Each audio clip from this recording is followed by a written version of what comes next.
Hello everyone, अस्सलाम वालेकुम। कैसे आप लोग हो? तो ये वीडियो आपके लिए बहुत ज़्यादा खास है क्योंकि हम इस वीडियो में बात करने वाले हैं क्लास 10th का सिलेबस के बारे में। ठीक है ना? तो क्लास 10th का जो सिलेबस है आपको जानना बहुत ज़रूरी है और ये सिलेबस उर्दू के लिए खास करके है। ठीक है ना? तो उर्दू बहुत ज़्यादा इंपॉर्टेंट सब्जेक्ट आपके लिए है। अगर आप 10th क्लास में पढ़ रहे हो तो कहने का मतलब उर्दू भी आपके लिए उतना ही ज़्यादा अहम है जितना आप मैथ और साइंस को तरजीह दे रहे हो, है ना? इसी तरह से उर्दू भी बहुत ज़्यादा खास है, बहुत ज़्यादा अहम है। 100 नंबर। और आप एक मोटी मोटी मैं बात बता रहा हूं, अगर आपने उर्दू में थोड़ा सा ध्यान दे दिया ना, थोड़ा सा ध्यान दे दिया तो अच्छा नंबर आने वाला है। ठीक है ना? अच्छा नंबर। जैसे मैथ में क्या खूब बनाना पड़ता है, खूब पढ़ना पड़ता है, साइंस को खूब याद करना पड़ता है, लेकिन उर्दू में आप मैथ और साइंस से आधा से भी कम पढ़ोगे ना तो आपको उर्दू में बहुत अच्छा नंबर आएगा। पिछले बार बच्चों ने जो रिजल्ट लाया है, मैं तो हैरान रह गया। बच्चा ऐसा बच्चा बोला सर हमको उर्दू पढ़ने नहीं आता है, और बस वो लगन से पढ़ाई किया, ऑब्जेक्टिव पे फोकस किया, जो मैंने गाइडेंस दिया कवायद पे उस पर फोकस किया और अच्छा खासा नंबर आया। 80, 90, 95 ऐसा नंबर आया। तो आप क्यों नहीं ला सकते? आप भी अच्छा नंबर ला सकते। चलिए हम समझते हैं इसके स्ट्रेटजी के बारे में कि इसमें क्या हम बात करें, इसका सिलेबस क्या है ना? और फिर हम बात करेंगे किताब कौन से पढ़नी होगी हमको और कैसे पढ़ना होगा जो हमको 90 प्लस 95 प्लस नंबर आ जाए, और इसका नोट्स वगैरह आपको लेना होगा तो कैसे मिलेगा, इसके बारे में हम बात करेंगे। सबसे पहले बात करेंगे इसका सिलेबस के बारे में, है ना? चलिए, तो हम आपको पता है बच्चों, आपको मालूम है कि आपके पास जो किताब है ना वो दो प्रकार की किताब है। एक उर्दू दरक्षा है ना? उर्दू की 10th जो उर्दू है ना, 10th उर्दू दो किताब है। एक हो गया दरक्षा, उर्दू दरक्षा हो गया, और दूसरी किताब है रोशनी। रोशनी ये दूसरी उसकी किताब है। ठीक है ना?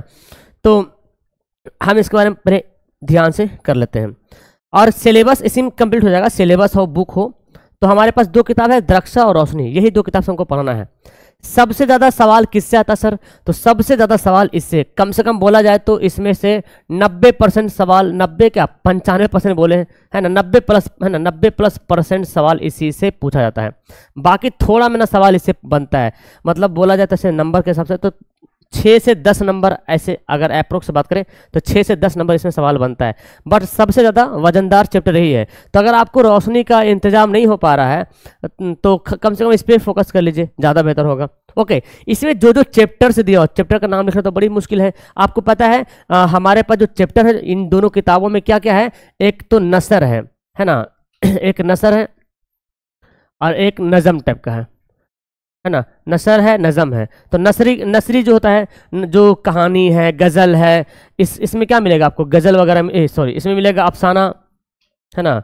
इसमें अफसाना मिलेगा, मजमून मिलेगा, अफसाना है, मजमून है, नॉवेल है, तो बहुत सारा है। और नज़म में आपको गज़ल मिल जाएगा, नज़म भी है, गज़ल भी है, गीत वगैरह, ये सब आपको पढ़ना पड़ेगा किताब में। तो सर आखिर ये तो हमारा जो किताब में जो दिया हुआ है फाइनल एग्जाम में पूरा से सवाल पूछता है ना? हर एक चैप्टर से सवाल आता ही आता है। एक सवाल आए चाहे, लेकिन आए तो जरूर एक सवाल जरूर पूछ लेता है।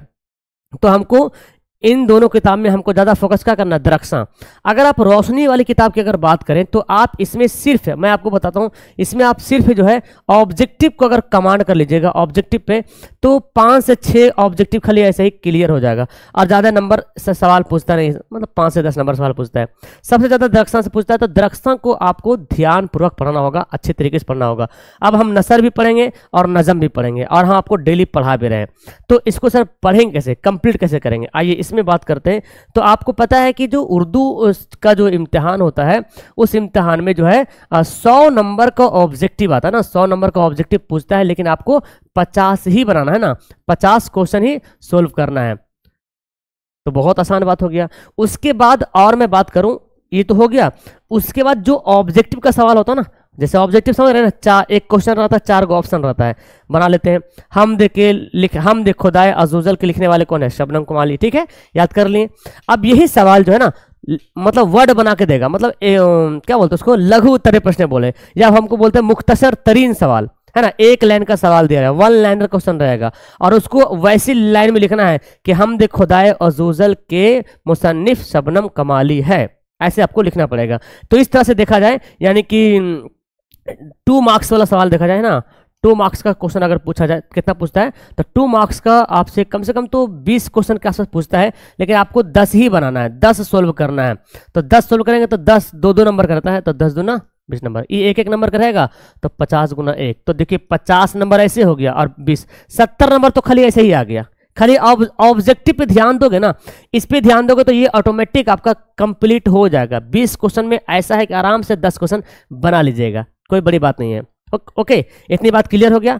तो अब ऑब्जेक्टिव कैसे पढ़ना है, हम तो पढ़ा ही रहे आपको, है ना, हम बताते कैसे पढ़ना है। पहले आप समझ लीजिए क्या क्या कितना कितना सवाल पूछता है।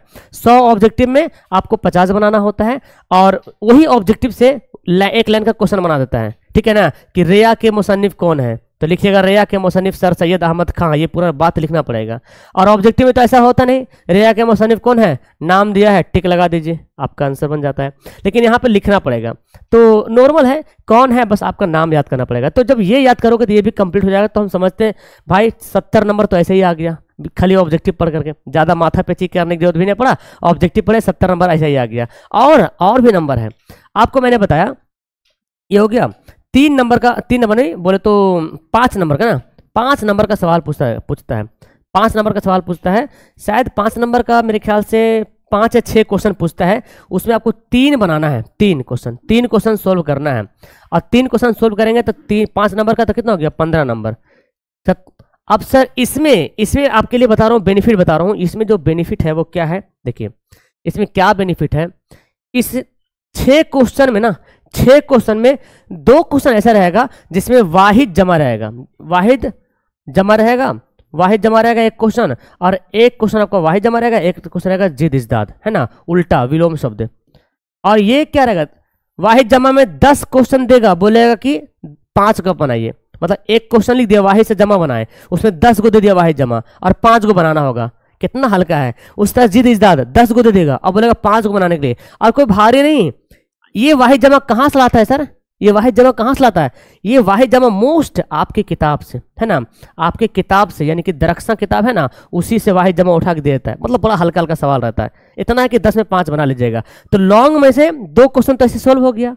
अब बचेगा एक लॉन्ग में से कोई, अगर आप या पढ़िएगा कि गालिब के बारे में 5 जुमला लिखिए, है ना, शबनम कमाली के बारे में लिखिए 5 जुमला, या तो फिर भाभी जान के बारे में, उसी किरदार के बारे में बताइए। अगर लिख दीजिएगा कुछ भी थोड़ा में ना, चलो हम हटाते भी साइड करते फिलहाल, अभी हम हल्का हल्का उठाते हैं। तो ऑब्जेक्टिव याद करिएगा 70 नंबर हो गया, और इसमें से जो है 10 नंबर तो ऐसे ही आ जाएगा। 15 में से मानते भाई हमको 10 नंबर मिलेगा, तो 70 10 कितना हो गया, 80 नंबर तो भाई एकदम आराम से आ गया। और वाहिद जमा क्या करना है, यही वाहिद जमा याद करना जो कि ऑब्जेक्टिव में भी आता है, ठीक है ना। तो 80 नंबर तो आपको यूं ही आ गया। फिर अगर अच्छे से बनाइएगा तो 5 नंबर इधर, एक क्वेश्चन जो छूट रहा है ना, 2 ही क्वेश्चन है जोड़े इसमें हम, तो एक क्वेश्चन जो छूट रहा तो उसको लिखिएगा, तो 3 नंबर 4 नंबर अगर मिल गया तो मिल गया। चलिए और मैं बताता हूँ, खत लिखने के लिए आता है, पता है आपको, खत लिखने आता है, खत लिखने आता है 5 नंबर का। तो आपको मैं लिखने के लिए बताऊंगा कैसे खत लिखा जाता है। या तो खत आएगा या तो दरखास्त आएगा, खत आएगा या तो दरखास्त आएगा। तो मैं आपको एप्लीकेशन दरखास्त लिखने बता दूंगा, सबसे अच्छा खत से अच्छा दरखास्त होगा। उसमें लिखिएगा ना, 3 नंबर मिल गया, 4 नंबर मिलेगा, काफी है। उसके बाद आएगा मजमून आएगा। मजमून आता है पता कितना नंबर का, 10 नंबर का आता है मजमून, 10 नंबर का मजमून। चाहे ईद पे बोल दे, चाहे बकरीद पे बोले, मुहर्रम पे बोले, बाढ़ पे, सैलाब हो गया, लाइब्रेरी हो गया, तालीम निस्वा हो गया, ठीक है ना, ये सब के बारे में अगर आ गया तो आपने अगर मजमून लिख दिया, अगर आप पढ़ते हैं तो, है ना, इसको अगर पढ़ते हैं तो अगर 8 से 9 नंबर मिल गया तो समझो बेस्ट नंबर मिल गया आपको। तो मान लेते भाई 8 ही नंबर यहाँ से प्राप्त हो गया। खत में से आपको मान लीजिए 3 नंबर मिल गया, तो 8 3 11, उधर 80, 91 तो ऐसे ही पहुंच गया। बाकी कुछ और लिखिएगा ना जी, इसमें तो जो एक क्वेश्चन छोड़ा मैंने उसको तो लिखिएगा, है ना, और खत भी रहेगा उसमें लिखिएगा। तो देख रहे हैं हम कहाँ पे हमारा जा रहा मार्क्स। अगर आप नॉर्मल खाली पढ़ते हैं तो बस इतने आप जोड़ लो, नॉर्मल खाली पढ़ो तो 80 नंबर आपको यूं ही आ गया। 80 नंबर कोई काटने वाला नहीं है। और आप उसमें अगल बगल से मिला वाला खत वगैरह लिख लीजिएगा, मजमून लिख लीजिएगा, तो 90 पार नहीं होगा। ये बहुत हल्का है यार, है ना। थोड़ा सा तो पढ़ने पे ध्यान दो, मैं बता रहा हूँ थोड़ा सा ध्यान दो। जब मेरी क्लास चलती वहां पे तुम आया करो ना पढ़ने के लिए, इसको कंप्लीट करो। यही तुम्हारा मेन पॉइंट है।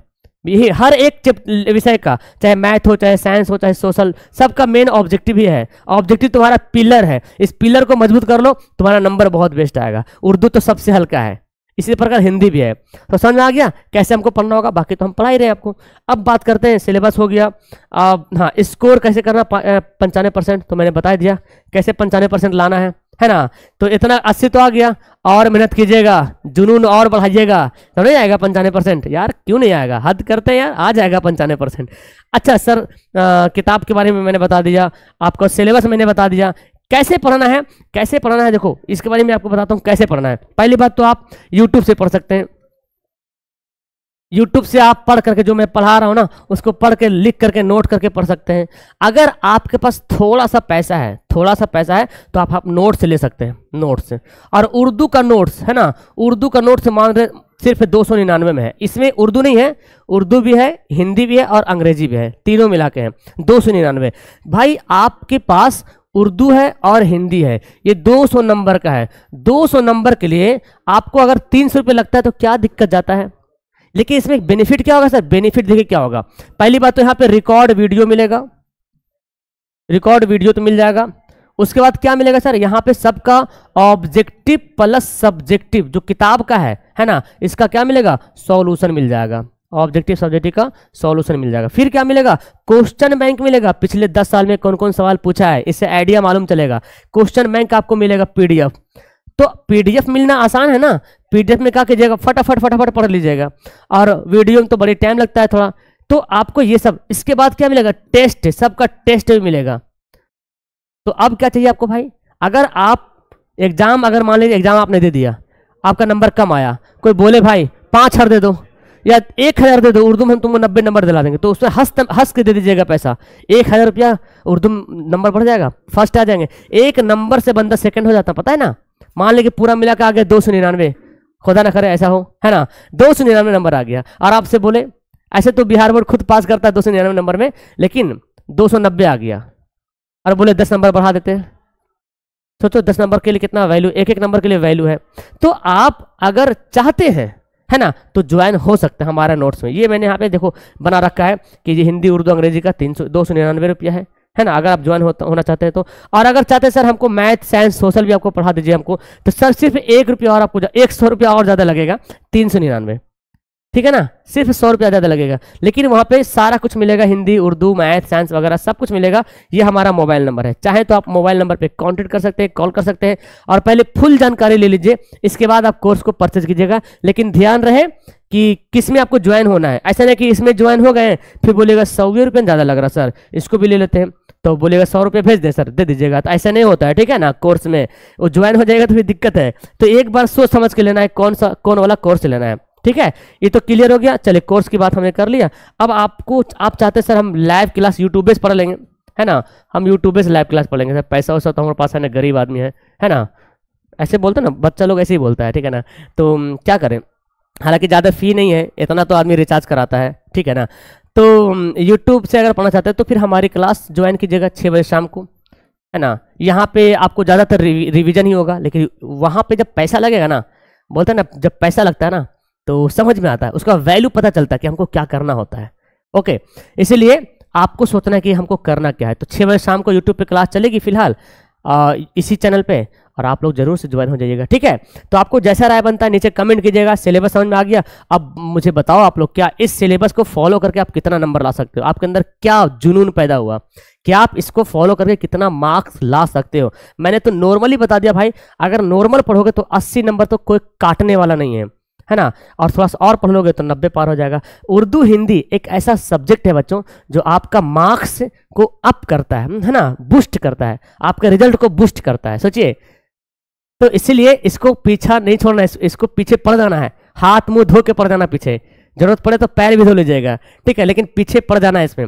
जितना आप मैथ साइंस को देख रहे हैं ना, उससे ज़्यादा वैल्यू इसका है नंबर के मामले में, ठीक है। चलिए तो वीडियो क्लास करता हूँ और फिर किसी और वीडियो में आता हूँ। बाकी सिलेबस क्लास चलेगी, आप लोग ज्वाइन हो जाइएगा। तो नीचे कमेंट कर दीजिएगा, और पहली बार अगर आप लोग आ रहे हैं तो कम से कम चैनल को सब्सक्राइब कर लीजिए, इसमें पैसा नहीं लगेगा, और वीडियो को लाइक कर लीजिएगा, दोस्तों को शेयर कर लीजिएगा। उर्दू के नाम पर चैनल को सब्सक्राइब कीजिएगा। That's all, thank you everyone, bye, खुदा हाफिज़।